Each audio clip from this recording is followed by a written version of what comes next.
Global happenings today. We communicate, we analyze global news. Stay tuned. Hello, beautiful people. Welcome to Global Happenings today.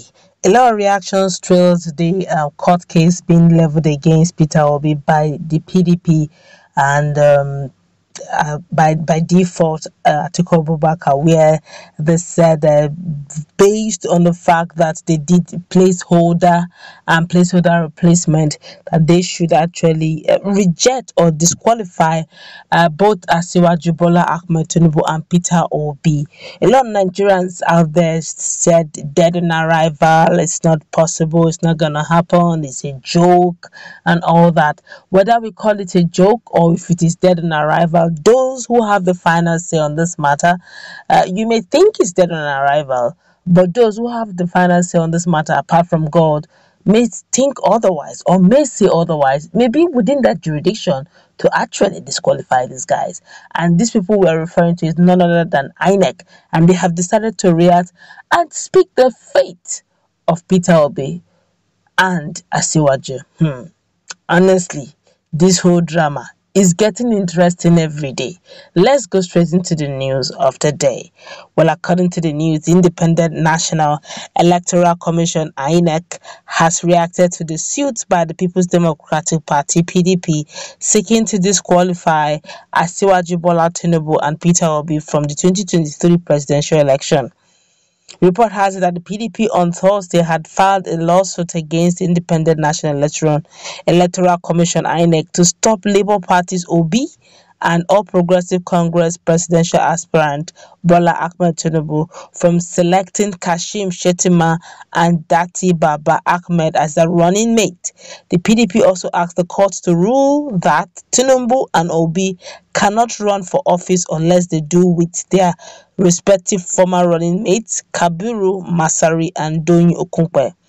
Well, in the originating summons with suit number FHC/ABJ/CS/1016/2022, the PDP is seeking an order barring INEC from replacing the running mate of Tinubu and Obi. The first to seventh respondents in the case are INEC, APC, Tinubu, Masari, Labour Party, Obi, and Okunkwe. The PDP asked the court to determine if by combination or by combined interpretation of Section 142 subsection 1 of the Constitution, Section 29 subsection 1, 31 and 33 of the Electoral Act 2022 and INEC's timetable, Tinubu and Obi are bound by the submission of Masari and Okunkwe respectively as their running mate. Speaking about the suit during an Arise TV interview on Friday, Festus Okoye, the INEC Commissioner for Information and Voter Education Committee, said only the court could decide if the presidential candidate who swapped the running mate could be disqualified on those bases. But he further added that the commission is unaware if they had been served with the court processes as INEC chairman himself and other national commissioners had just returned from Osun State, where they held meetings with stakeholders ahead of Saturday's governorship election in the state. He said, and I quote, "So I am not aware of whether we have been served with any documents relating to any suit of the complexion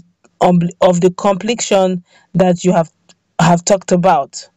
But let me just say that if a matter is in court, the matter is sub judice, and we are not supposed to comment on it.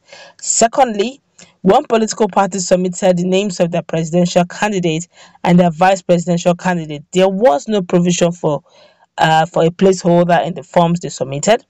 They submitted the forms for their presidential candidate and for their vice presidential candidate, and that is the situation. But however, if you look at the section 33 of the electoral 22, it says that a political party shall not be allowed to substitute or change its candidate whose name has been submitted under section 29 of the Electoral Act, except in the case of death or withdrawal by the candidate.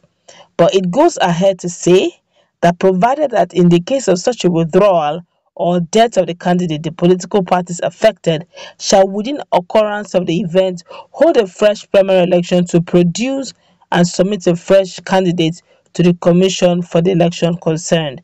This is the particular position that we are following. In the case of the senatorial candidate and House of Representative candidate and so on and so forth, it is mandatory for them to hold fresh party primaries after the withdrawal of their candidates. Okoye is added, but in the case of a presidential candidate and in the case of the governorship candidate, the political parties nominate a vice presidential candidate and also a deputy governorship candidate, whether they are candidates or not, and whether they are supposed to go into the fresh 14-day primaries. I am not in a position to make a determination in relation to that. A lot of reactions have trailed this, and the technicalities has already begun even before the election began. Mm. Let's feel the pulse on Nigerians. Nigerians are really talking about this. This one here is saying, I had thought PDP was populated by people with brains. I now know they are all fools. Funny you.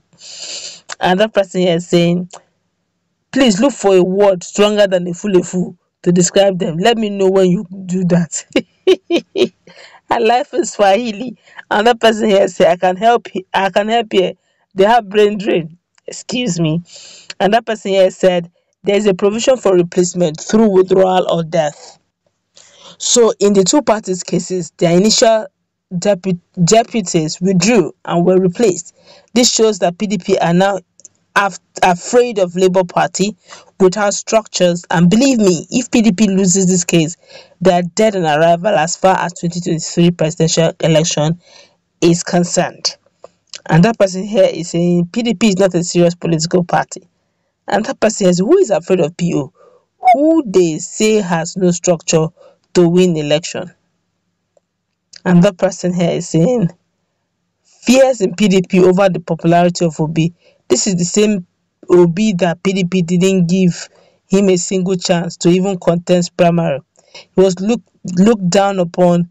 They felt nothing good can come out of Nazareth. Today, the whole nation is yearning for him to the extent that the same PDP is afraid and threatened over his success and popularity. They are blindfolded by their corrupt selection processes. Most of you will hang themselves and die when Obi ascends to throne. This person here is saying no structure, but they are fighting him night and day. Okay, but let's look at this critically. Between me and you, this is no case. The Electoral Act itself has clarified it. In the case of withdrawal, in the case of death, they can be replaced. All right. But the only thing now, the spokesperson said that whether or not they should conduct another 14-day primaries within 14 days is what he doesn't know.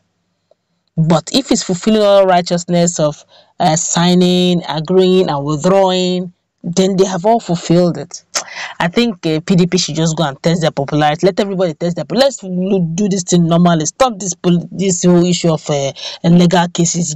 The thing has not even started already. You have started doing legal case, which means after this whole election again, you start. And is PDP not even tired of all these legal cases? They did it in 2015.